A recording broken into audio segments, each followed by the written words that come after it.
I grew up in Carrollton, Texas. My family started going to First Baptist Church, Carrollton, when I was about 5 or 6. Grew up there with Brother Allen, was baptized there, went through the youth group there, met lots of wonderful families and friends there. Basically was there up until I went off to college at Baylor, and that's where I met Todd. We had a lot of friends in common, and that's how we met, and then we got married our senior year at Baylor. We got engaged on Y2K the night before 2000 at the Josie campus, and we got married at the Josie campus. So we have a lot of history there. Yes. Then we had our very normal struggles as a family, as a couple, work, family, all that, but it's very normal. 2013 is when we really had our first major change. My dad was diagnosed with pancreatic cancer, and in a very short time I lost him. However, he was in Houston, so I was going back and forth to Houston for months. We found out during that time that Angie was pregnant, which was a miracle and something that we had not anticipated. However, 13 days into it, 13 weeks 13 weeks into it, she went into the hospital. Yeah, I had some complications with the pregnancy, went into the hospital. They thought, they were going to discharge me without Mason. Stayed there a few weeks. They sent me home. I was still pregnant with Mason, but I was on bed rest for 6 months with him, all while he was going back and forth to Houston. His dad also did die in April of that year. Mason was born 5 weeks early in July, but he was wonderful and great and no complications at all. Except 4 weeks after he was born, he did have a fever. They were concerned about some blood work. They had us take him up to the emergency room. On the way, Todd and Mason were in a car accident, and got there. They had to do a spinal tap on my 4-week-old baby boy.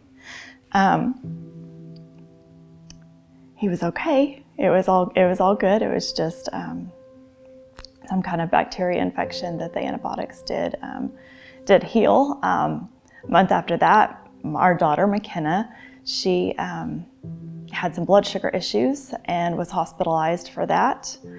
2 months after that, she also had a grand mal seizure and was rushed to Children's ER. And it was just one of those years, month after month, something kept on happening, and we kind of thought, after it was over, this is our year of, this is hard. We were just surviving.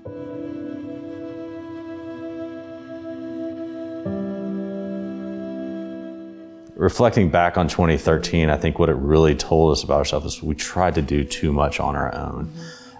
There were times of just crushing stress and thoughts and not sure where to go, and we did not turn to friends. We did not turn to God near enough. We did not seek Him in the way that we needed to. One of the reasons was we kind of lost touch of a true church home, and we were seeking at that time with all that had been going on. We were seeking, and it was at that time that Church of the Fields opened. Our daughter had actually been going to First Baptist Carrollton because she had been staying with her grandparents through a good chunk of it. She was getting involved with Bible drill and the children's ministry, and so it led to a natural transition for us to come try it. And we actually tried church. We came to Church of the Fields, much of a homecoming on the day that it opened at the new campus at the Fields.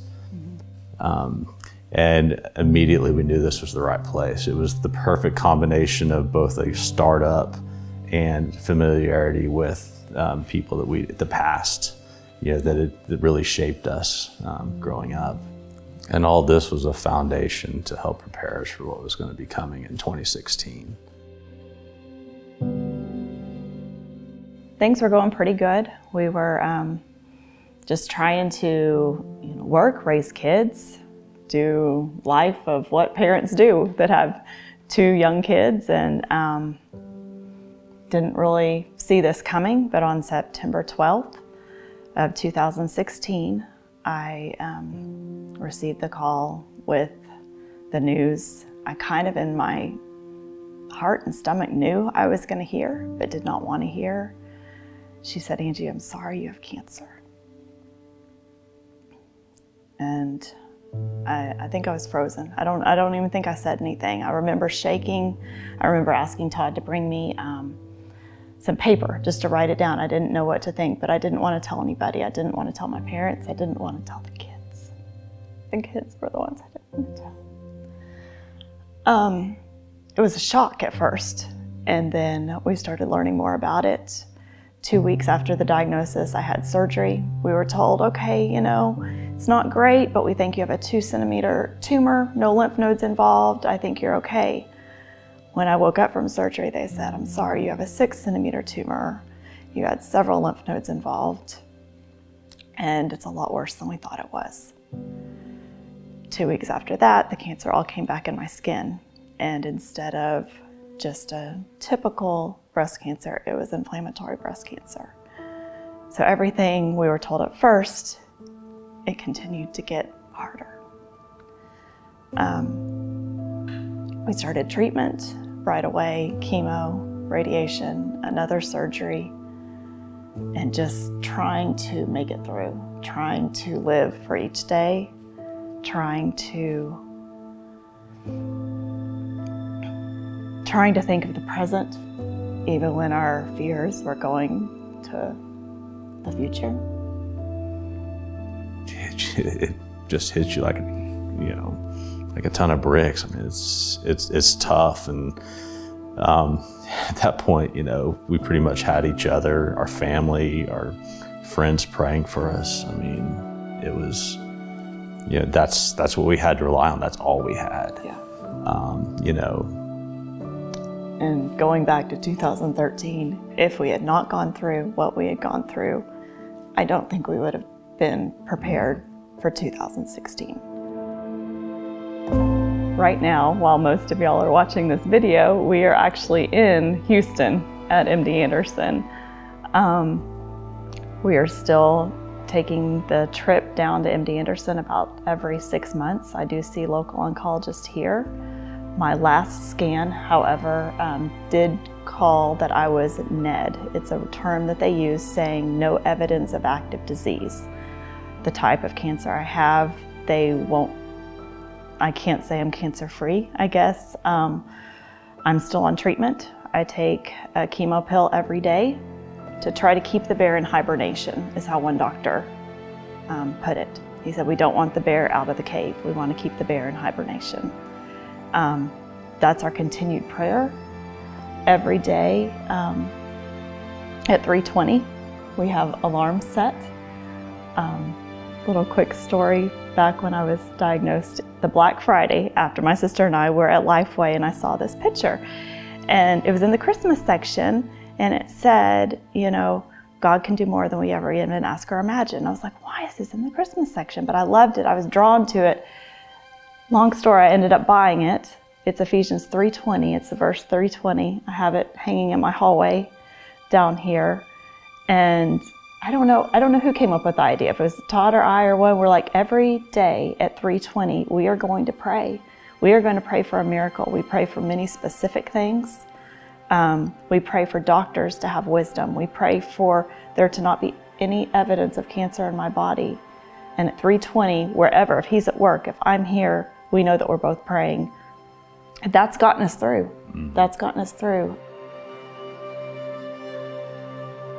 One of the things going through this is you also have to remember the times that God has been there, because we've been through so many tests and so many times that we'll get one result and they will go back to either do another biopsy or another scan, only expecting to find out how bad it is, only to go in there and actually find nothing. I mean, it'll be like, we don't know what was on this scan. We can't explain it, but it's not there anymore. And being able to write down those victories and those times and the times that God has been miraculous and doing something so powerful like that, you have to remember that, because it is so easy to move into the next phase and all of a sudden be gripped by fear when a scan comes and it's not what it says. And then you go back to worrying. It's so easy to be gripped by all of the hard things that are coming, all of the things that he has allowed to happen, all the trying times, and not going back sometimes and thinking of all the blessings that he has given us. It makes me think of, I think it's in Deuteronomy, about the Israelites when they were wandering and he didn't let their shoes or their clothes, wear out. And I mean, we've been blessed. We've been blessed. He's given me many more years than we thought I would ever have when I was first diagnosed. He's given us friends, he's given us family, he's given us a home, and sometimes it's easy to think of the things that have gone wrong and that are hard, but we have to make ourselves daily always think of the many blessings and things that we do have going.